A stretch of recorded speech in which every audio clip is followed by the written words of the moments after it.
y'all. But if y'all are not familiar, what happened? He just released an interview, even though he didn't try to dump it down. He didn't drop 2 interviews since, but he didn't drop an interview with Southside and G Herbo, and that shit was bad. It was not fun to watch at all. Those niggers went on there and they niggered it right the fuck up. So the reason why I watched it, stop cursing because I'm not gonna lie, I'm not even a fan of like Funny Marco, like where I would go find his content like that.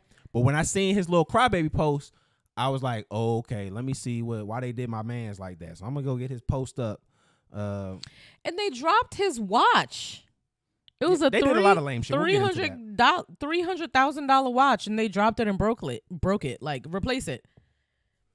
Y'all have some fucking decorum. No, they did a lot of lame shit. Y'all not gonna go on the fucking white people set and act like this, and then y'all see a black man sitting in front of you, and y'all think y'all can just run amok. Like, that's embarrassing as fuck. Have some goddamn decorum. Okay, so this is who the fuck raised y'all? This is Funny Marco.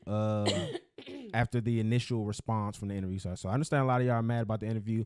I was upset while it was going on, but I understand I got a job to do. And one thing about me, I respect people on my show. I didn't want to match their energy. It's so many L's I took on my journey. I wish I could show. I don't hide anything.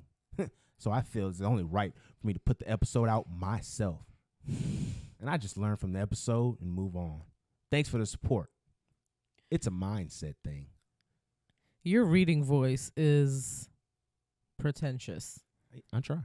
It gives me the energy I need. So when I see him do that, I was like, man, this nigga tripping, man. I know he acting like a little hoe. So I will watch it, and man, it was bad. He let them niggas hoe him out real bad. It starts out cool, him and Southside talking, yada, yada. He tried to do his little normal stick, and then G Herbo came in there. He brought that drill energy.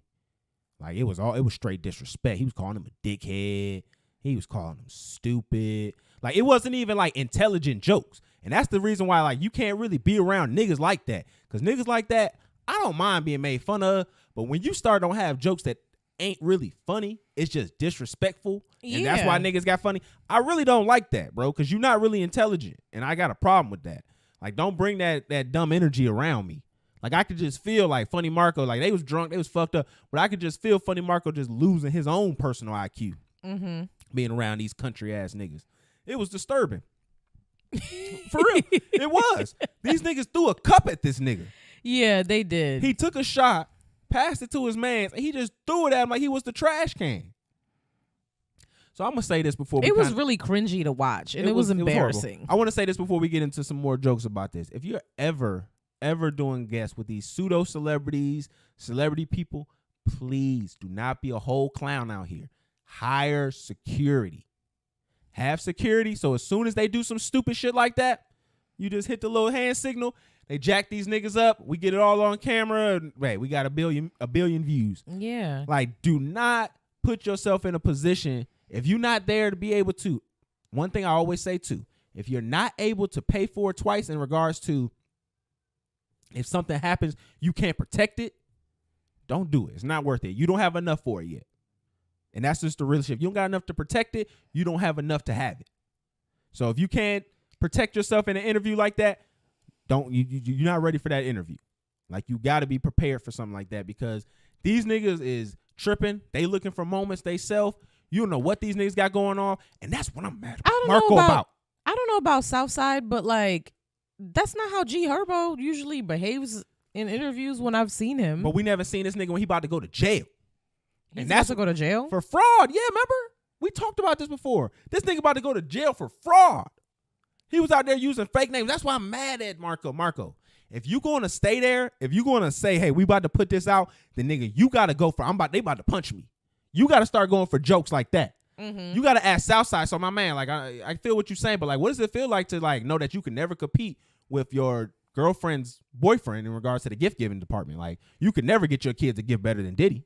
Yeah. Like, yo, Herbo, like, what you finna do, like, with your son, like, that hate me when, you know, you in jail? Like, what's the plan on that? Like, that's when you start got to get disrespectful. How does it feel to have Moneybag Yo raising your son? I'm telling you, how, like, did your son call?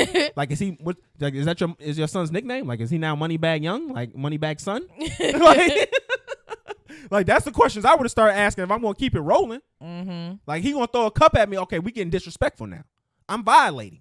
Like, I'm going into all your. So, like, tell me about your dead homies. Like, I'm going into all that. Like, yeah, and then if you hit me on camera, that's millions of views. Thank you. Yeah, you got to add that on to your other cases and then now. I'm also suing you. Thank you. We eating over here. Now you're going under the jail. You got to be able to, because that's what my homeboy asked me. He was like, so, like, if you was in this situation, what would you do? And I told him, like, security first and foremost. But at the end of the day, patronize them. You have to pay. Thank you. I have to shit on you now. You're disrespecting me, and now I have. So much. Oh, of course. I love you so much. I have to tear you down now. If you're we're patronizing you, especially with that low IQ shit. If you're bringing that low level shit to me, sir, I'm destroying you psychologically. We're doing our research. Yes, we're gonna know everything we need to know about you. We're gonna know her name. We bringing it up and we breaking you down. Yeah, because it's gonna be shit that we're gonna come across. I'm like, we shouldn't ask about that because that's fucked up. Hey, we're gonna keep them in the tuck though. Oh, for sure. 100%. We gonna put, and then if we need to put it in the bag, we gonna crush it up. We gonna roll it up. We gonna tuck a little filter in there. When we light your ass up, nigga. When we start interviews though, we not gonna do that. Come interview with us. As long as you play nice. Just play nice.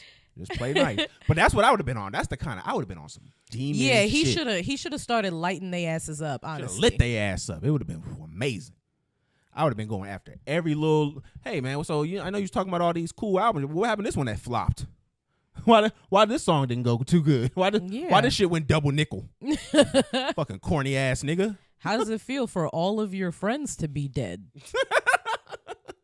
You're the only one that survived. Is there PTSD? Do you have PTSD from that? I'm telling you, you gotta go get it, take it dark.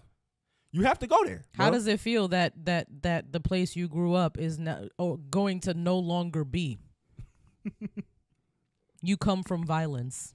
Tell us about that. What is it like to participate in the circle of violence that is destroyed your community and the fathers that are in there? With the straightest face. Yeah, just ask him like that. But like, if Funny Marco asked those questions, I would have been crying at that interview. Like, I would have asked you, Herbo, so what does it feel like to be the face of the destruction of your city? Like, is that something that you just think about on the regular? Yeah. Like, do you think about the lives that you've also participated in the killing of?